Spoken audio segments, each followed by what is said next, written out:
มีหลายคนถามจอยมาว่าจอยมักใบที่เจ้าหวานเฮ็ดแนวกินให้เบิ่งแน่เฮ็ดแนวกินแนวใดมันหวานบอมันหอมบอมันบอมันเผ็ดบออย่างแบบนี้หลายแล้วแต่ผู้ใดสิถามมื้อนี้ก็คือมาเฮ็ดแนวกินให้เบิ่งตามที่หลายคนขอมาให้แล้วเด้อ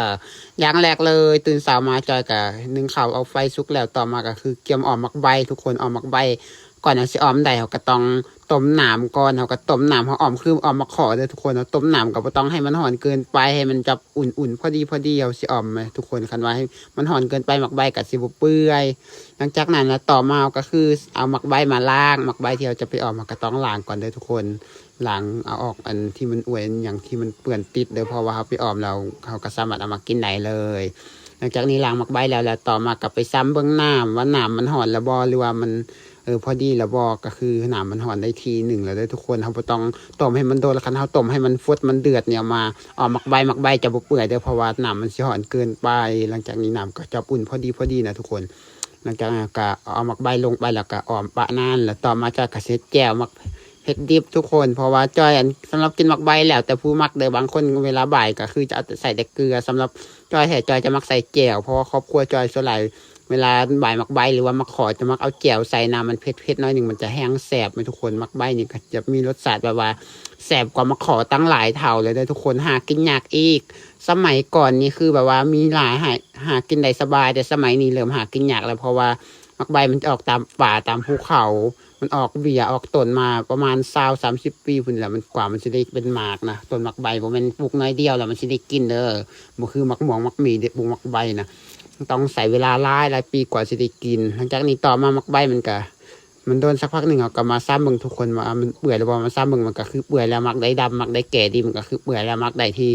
ยังเป็นสีกำหันก็คือยังประทันเปื่อยก็อ่อมต่อไปต่อมาก็สามารถเอาหมักที่เปื่อยแล้วไปสามารถบ่ายกินไหนเลยทุกคนสำหรับแนวกินตอนเช้ามื้อนี้ก็คือจะเป็นบ่ายมักใบเด้อทุกคนบ่ายมักใบใส่แจ่วมักเพชรดิบที่จอยมักกินนะคือ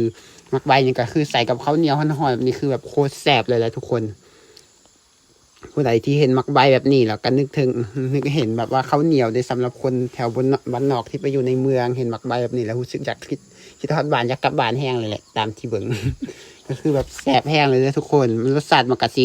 มันคือแบบหวานกับหวานแบบว่ามันแซ่บแล้วก็แบบว่าหอมนะทุกคนแบบมันนะมันจะคล้ายกับมะขอแต่ว่ามันจะแซ่บกว่ามะขอตั้งหลายเท่าเลยเด้ออันนี้มักใบเด้อ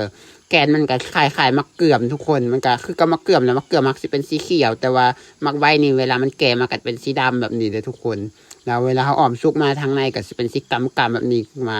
บ่ายใช้เขาเหนียวนี่กินคือแบบโคตรแสบเลยแหละแต่ผู้มักหรือบางคนก็ใส่เกลือแต่สำหรับจอยแหละก็คือใส่แจ่วมันก็คือแสบแห้งเลยทุกคน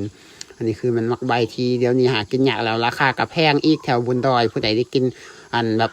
ใบมักใบแบบนี้คือแบบสุดยอดแสบเลยแหละทุกคนต่อมากินข้าวแล้วอิ่มแล้วก็คือสามารถเอาแกนมาให้เบิ่งได้ทุกคนแกนมันเขาก็กินได้คือกันเนอะแกนมักใบก็สิเป็นแบบนี้เลยทุกคนนี่ก็เป็นมักใบ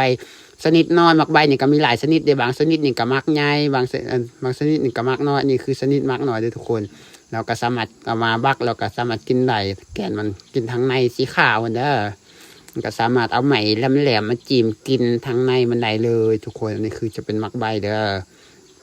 แล้วสำหรับผู้ใดที่มาคลิปแบบนี้ก็อย่าลืมกดไลค์กดแชร์กดติดตามให้จอยเด้อสำหรับคลิปนี้จอยกับเซบังแบบสั้นๆย่อๆนี่เลยแล้วพบกันใหม่คลิปหน้าเด้อเวลาก็ไปบ๊ายบาย